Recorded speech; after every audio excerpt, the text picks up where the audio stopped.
The search for their remains lasted a decade, and today those remains of Irish immigrant railroad workers who died near Malvern 180 years ago were given a proper burial. Our Bruce Gordon live at the West Laurel Hill Cemetery in Ballackinwood.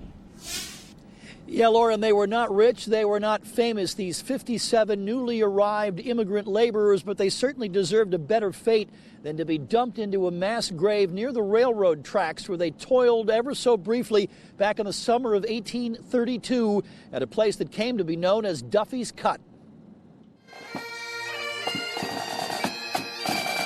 For the Immaculata University students who spent years digging for human remains, the honor of carrying those remains to their final resting place was the culmination of a very special lesson.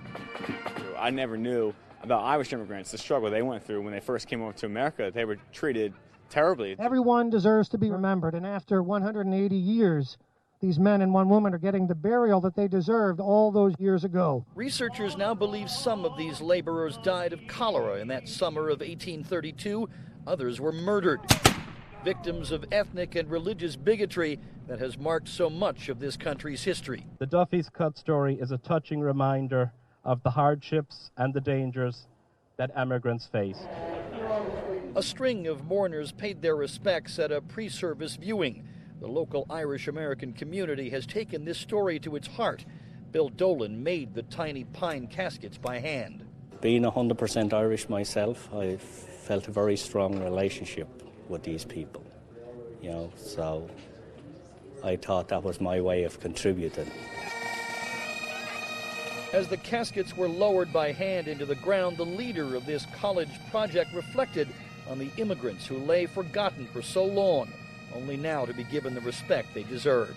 I believe that they were calling out to us. I believe that this is something that is not just a typical academic exercise, but a recovery mission, and it was that from the beginning.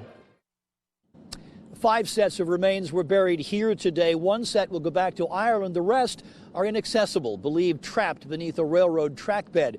Around mid-ceremony this afternoon, the haunting sound of a train whistle could be heard off in the distance, perhaps a ghostly thank you from those who now, after all these years, are finally at rest and at peace. Live in Ballackinwood, I'm Bruce Gordon, Fox 29 News.